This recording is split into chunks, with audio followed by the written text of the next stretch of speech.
माजी सदस्या आमच्या विद्याताई देवरे, आमचे सहकारी मित्र,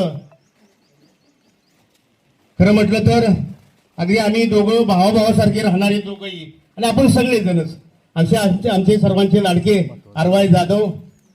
ठीक आहे, उमेदवारीमध्ये आपण तयारी केली होती, तयार होतो, पण दोन्ही राज्यांचा आदेश आला आणि त्या ठिकाणी आम्ही सगळेजण थांबलो.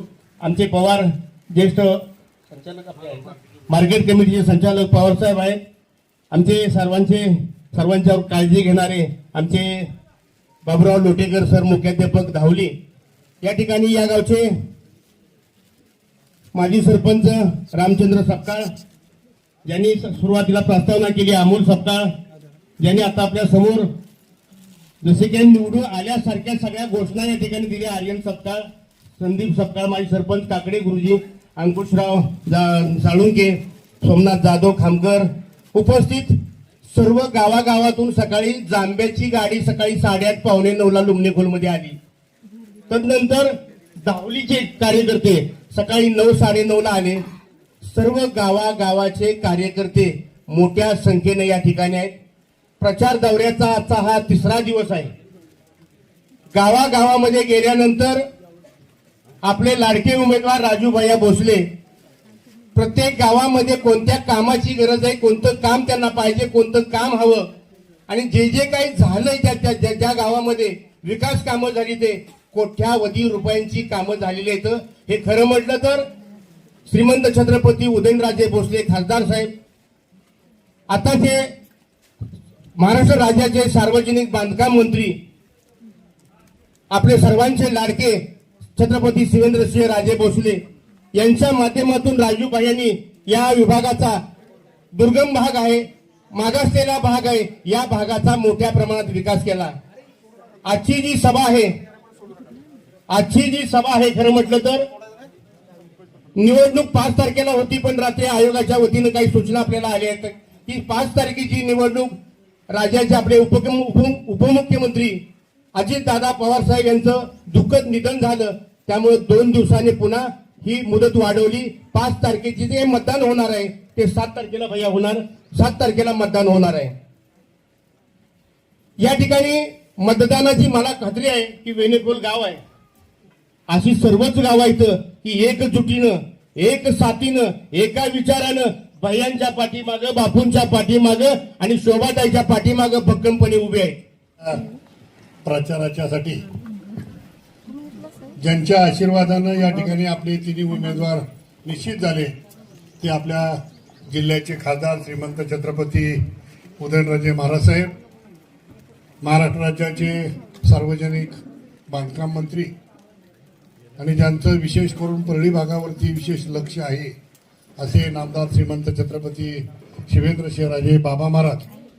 खरं या दोघांच्याही पुढं परळी भागातला जाणकार कुठलाही कार्यकर्ता जाणार नाही. बरोबर ना? मी आवर्जून जाणकार शब्द वापरला, कारण बबनदादांनी सांगितलं की या रेसमध्ये मीही होतो, बबनदादाही होतो, परंतु शेवटी महाराजांचा शब्द हा प्रमाण आहे, आणि भैयांची आणि आमची मैत्री ही राजकारणाच्या पलीकडच्या, आणि त्यामुळं कुठं थांबायचं आणि कुठं पुढं जायचं हे ज्या कार्यकर्त्याला कळतं तो कार्यकर्ता निश्चितच प्रवाहातून बाहेर कधीही जात नाही. विकास हा होत राहणार आहे.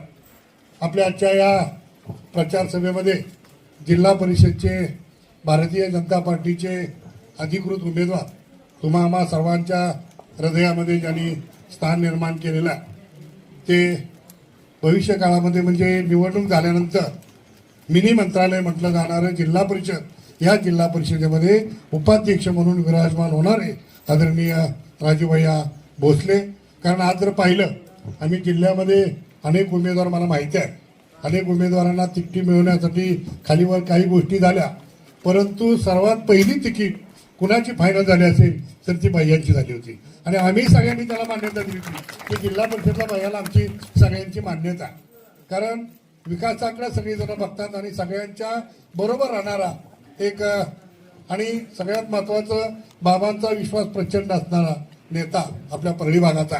मी बऱ्याच वेळा म्हणतो की बाहेरचा एखादा कार्यकर्ता मोठा झाला आणि तो राजांच्या जवळ असेल तर आपल्याला त्याचा काय फायदा नाही, पण आपल्या जवळचा जर एखादा कार्यकर्ता जर मोठा असेल तर आपल्याला त्याला हाताला धरून काम करता येते. असे आदरणीय राजूभाई भोसले. त्याचबरोबर उमेदवार म्हणून ज्यांच्याकडं पंचायत समितीची धुरा दिलेली आहे ते अत्यंत संयमी परंतु कामाशी एकनिष्ठ असणारे. बापू, खरं तुम्हाला न्याय खूप लेट मिळाला, परंतु नाही खरंच की का शेवटी नशिबात असल्याशिवाय काही गोष्टी मिळत नाही.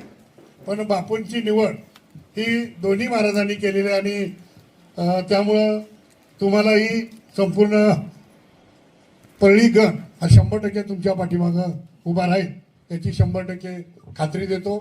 त्याचबरोबर कारी गणातून आमच्या शोभाताई नवीन आहेत परंतु अनुभवी थोडा पण चालला लागते बरोबर का आहे की सरपंच म्हणून कार्य केले म्हणून त्यांना तिकीट दिली ना. या ठिकाणी आमचे मार्गदर्शक आदरणीय आप्पा आहेत ज्यांनी भारतीय जनता पार्टीच्या अध्यक्षपदाची धुरा सांभाळली आणि या विभागाचं नेतृत्व केलं ते माजी जिल्हा परिषद सदस्य भिकवांना भोसले ज्यांनी अत्यंत तडफेनं काही मतं मांडली. ते या विभागाचे माजी पंचायत समितीचे सदस्य आणि खासदार श्रीमंत छत्रपती उदयनराजे यांचे अत्यंत निकटवर्ती आमचे बबनदादा. त्याचबरोबर आपल्या या विभागाचं ज्यांनी जिल्हा परिषद म्हणून नेतृत्व केलं ते आमच्या दगडेताई असतील, आमच्या कमलवहिनी असतील, त्याचबरोबर पंचायत समितीच्या सदस्य म्हणून विद्यार्थ्यांनी काम केलं आहे. भारत की नारी सबसे भारी काय तुमच्याकडे दिलेली जबाबदारी तुम्ही अत्यंत चांगल्या पद्धतीनं पार पाडली. आमचे पवार असतील, आमचे लोटेकर सर आहेत, खरं जाधव सर आहेत, त्यांना सगळ्यांचा नामोल्लेख करणं गरजेचं आहे. परंतु या ठिकाणी आपला संपूर्ण परळी गणाचा भाग आज या ठिकाणी फिरायचा, सगळ्या ठिकाणी जायच्या. औपचारिकता फक्त राहिलेल्या आहे. त्याचं कारण असं आहे की परळी भाग हा 2 महाराजांच्या विचाराच्या पलीकडे कधीही गेलेला नाही, भविष्यातही जाणार नाही. आणि त्यामुळं ज्या दिवशी या तिन्ही तिकटी फिक्स झाल्या त्याला माघार घेण्याच्या वेळेला असं ठरलं की जे अधिकृत उमेदवार दिले त्या अधिकृत उमेदवाराच्या बरोबर दोन्हीही पार्टीतल्या सर्व कार्यकर्त्यांनी एकजुटीनं उभं राहावं. काय सांगतो बरोबर ना. आणि त्यामुळं आम्ही सगळ्यांनी निर्णय घेतला. या ठिकाणी काही पत्रकार बंधू सुद्धा आमचे या ठिकाणी आहेत. आमचा महेश या ठिकाणी आहे. महेशची जर क्लिप तुम्ही सगळे बघत असाल, राजीव भैया तुमच्यावरती खरंच विशेष प्रेम आहे त्याचं, बरोबर ना. कारण आपल्या भागातलाच एक उमदा पत्रकार या ठिकाणी परळी भागामध्ये अत्यंत चांगल्या पद्धतीने नगरपालिकेमध्ये सुद्धा त्यांनी काम केलेलं आहे. तसं पाहायला गेलं तर आपला भाग हा खरोखरच म्हणजे आपल्या भागातली माणसं साधे आहे. आपण जर कृष्णाकाठच्या बाजूला जर गेलो तर उमेदवारांना प्रचंड त्रास आहे. कामं किती केलीत ही कामं लोक बघत नाही. आत्ता काय बोला, कारण ही परळी भागाची माणसं ही जाणकार आहेत, कामाला महत्त्व देणार आहे. आज दोन्ही राजांच्या माध्यमातून भैयाच्या माध्यमातून परळी भागाचा विकास झाला आणि हा विकास कधीही विसरणारी नाही. मी खरं कुणावरती टीका करणार नाही, परंतु या लोकशाहीमध्ये प्रत्येकाला निवडणुकीत उभं राहण्याचा अधिकार आहे, मतं मागण्याचा अधिकार आहे. परंतु तुम्ही सर्वजण सुज्ञ आहात. आपल्या सर्वांना माहिती आहे की आपण सगळेजण तसं पाहायला गेलं तर आंबोडे गाव हे अंशतः बाधित आहे. आमचंही अंशतः बाधित असल्यामुळं आम्ही धरणग्रस्तांचे काही आम्हाला लाभ मिळाले. बबनदादांनी सांगितलं इतर ठिकाणी धरणं झाली. आज जर कोयनेचं पाहिलं तर कोयनेच्या लोकांचे अजून सुद्धा पुनर्वसन झालेलं नाही, बरोबर ना. परंतु आदर्श पुनर्वसन कुठलं झालं असेल तर आपल्या उरमोडी धरणातीलच लोकांचं आदर्श पुनर्वसन झालं. त्यातील काही लोक राहिले असतील, त्याच्यामध्ये काही इकडं तिकडं गेले असतील, परंतु आता दोन्ही महाराजांच्या विचारानं आपण चाललोय. ज्या लोकांचं पुनर्वसन राहिलेलं आहे अशाही लोकांचं 100% त्या ठिकाणी त्यांना न्याय देण्याचं काम भैया तुम्ही करा. आज बाबा मंत्री आहेत त्यामुळे कुठलाही अधिकारी शब्द मोडणार नाही आणि त्यामुळं ज्या ज्या गोष्टी काय राहिल्या आहेत त्यांचं सगळ्यांचं योग्य पद्धतीनं पुनर्वसन व्हावं. आज येणाऱ्या आता खरं 5 तारखेला मतदान होतं, परंतु आपल्या राज्याचे उपमुख्यमंत्री आदरणीय अजितदादा यांचं दुःखद निधन झालं. संपूर्ण महाराष्ट्र खरं दुःखाच्या छायेमध्ये आहे आणि त्यामुळं कुठलाही सत्कार वगैरे न घेता 3 दिवसाचा दुखवटा या ठिकाणी पाळलेला आहे. परंतु या ठिकाणी प्रचार तर चालू ठेवला पाहिजे, लोकांच्यापर्यंत पोहोचणं अत्यंत गरजेचं आहे. म्हणून या ठिकाणी आपण एक लक्षात घेतलं पाहिजे की भैया हे जिल्हा परिषदच्या म्हणजे जिल्हा परिषदला उभे आहेत, त्यांचं चिन्ह कमळ आहे. हे दोन्ही उमेदवार आपले गणासाठी उभे आहेत, त्यांचं चिन्ह कमळ आहे. त्यामुळं आपल्याला कमळाशिवाय इतर कुठलाही विचार करण्याची काही गरज नाही. आपण सर्वजण हे आपण यांना मतदान करत असताना आपण मतदान का करायचं हेही आपण लक्षात घेतलं पाहिजे. तर आपल्याला जर विकास हवा असेल तर भैयाला आपल्याला मतदान केलं पाहिजे. आपले काही स्थानिक प्रश्न आहेत हे सोडवायचे असतील तर 100% आपल्याला भैयांच्या पाठीमागं उभं राहिलं पाहिजे. आणि त्यामुळं राज्यामध्ये असेल, देशामध्ये असेल किंवा आपल्या जिल्ह्यामध्ये असेल, ही संपूर्ण भारतीय जनता पार्टीची सत्ता असल्यामुळं सत्तेतूनच कामं होणार आहे. सत्तेपुढं शहाणपण नसतं. त्यामुळे भविष्य काळामध्ये आपण आपल्या परळी विभागाच्या नेत्याला जिल्हा परिषदमध्ये उपाध्यक्षपदी बसवण्यासाठी जेवढं जास्तीत जास्त मतांना, खरं आमचं बिनविरोधच करायचं चाललं होतं, परंतु काही तांत्रिक अडचणी आल्या. नाहीतर आपण जिल्ह्यालाच नव्हे तर राज्याला आपण दिशा देणार होतो की राजू भैया हा परळी भागातून बिनविरोध निवडून आले. परंतु जरी बिनविरोध झाले नसले तरी सुद्धा उच्चांकी मतानं परळी भागानं त्यांना निवडून दिलं. हे आपण सगळ्यांनी दाखवूया आणि येत्या 7 तारखेला आपण कमळ या चिन्हासमोरील बटन दाबून भरघोस मताने विजय कराल अशा पद्धतीची अपेक्षा व्यक्त करतो आणि थांबतो. जय हिंद, जय महाराष्ट्र. खरं आता बबनदादांनी सगळी माहिती दिली. तर ही मंडळी तर माझ्यापेक्षा कितीतरी सगळी त्यांनी माझ्या चुलत्यांच्या बापूंनी यांनी काम केलेलं आहे. त्यामुळे ह्या मंडळींनी सांगितलेल्या पावलावर पाऊल ठेवून राजकारण समाजकारण करत असताना तुम्ही सर्वांनी माझ्या गेली 25-30 वर्ष पाठिंबा सर्वांनी आशीर्वाद दिले. त्यामुळे व्यासपीठावर बोलून उभं राहायची पात्रता माझी झाली म्हणजे चुकीचं ठरणार नाही. जरी लहान असलो तरी सर्वांनी, या सर्व वडीलधारी मंडळींनी माझ्या पाठीशी आशीर्वाद, प्रेम. बबन देवरे कधी कुठल्या महाराजांच्याकडे कुठल्या पार्टीत असले तरी घरचं संबंध पहिल्यापासून आहे. आमच्या आजोबांचे आजोबा रेशनिंग दुकानदार, त्यानंतर बबन देवरे रेशनिंग दुकानदार. त्यामुळे परळी भागातलं सगळं रेशनिंग जवळजवळ बऱ्यापैकी बबनदादांच्याकडे होतं. त्यामुळं त्या मंडळींनी जास्तीत जास्त माझे वडील बापू कुटुंबिक जास्त असायचे.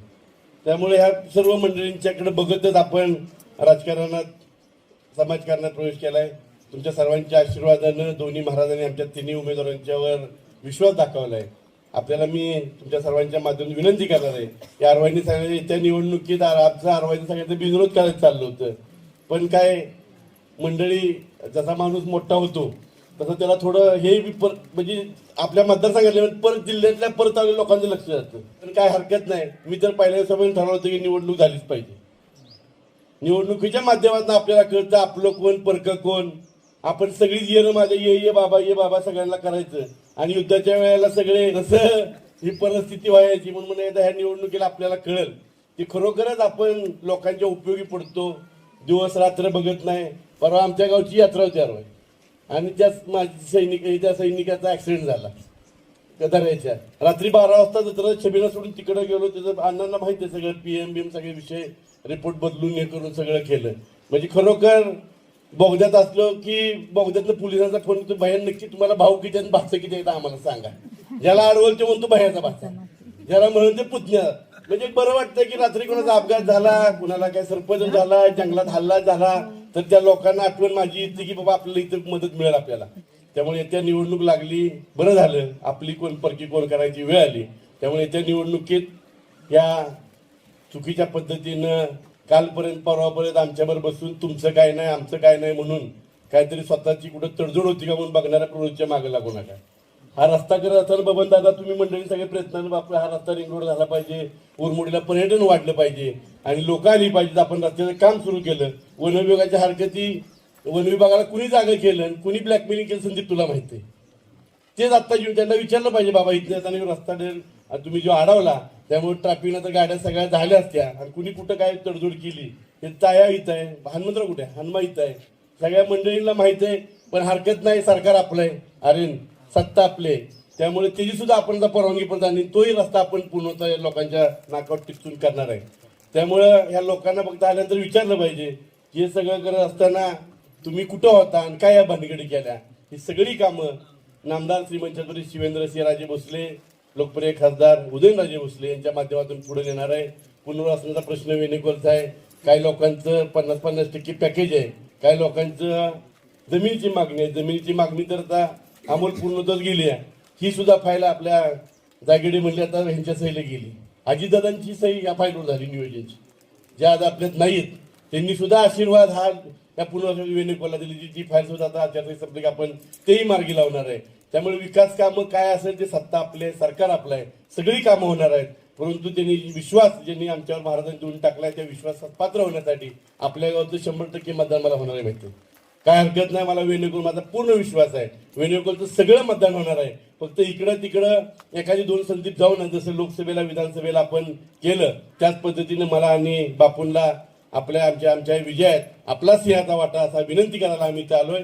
परत एकदा ऊन जास्त लागते, सगळ्यांनी डोका घेतले म्हणलं तर आम्हाला ऊन लागते, हे बोलतोय जास्त वेळ घेणार नाही, आपल्याला पुढे जायचंय. परत एकदा माझ्या वेणुगोपालच्या ग्रामस्थांना आता आपल्या पूर्वीपासून भाऊसाहेब महाराजांच्यापासून काम करणारे अण्णा माणसं कमी झाली, म्हणजे पूर्वीपासून निष्ठेनं आपली बुवा म्हातार बाबा ही मंडळी कोण नसले ते दोघंच काठी घेऊन दारात उभी राहिली, तर ती जबाबदारी तुम्ही काठी कुठे तुमची आहे ना, ती जबाबदारी अण्णांची दिली मी विश्वासानं सांगतोय.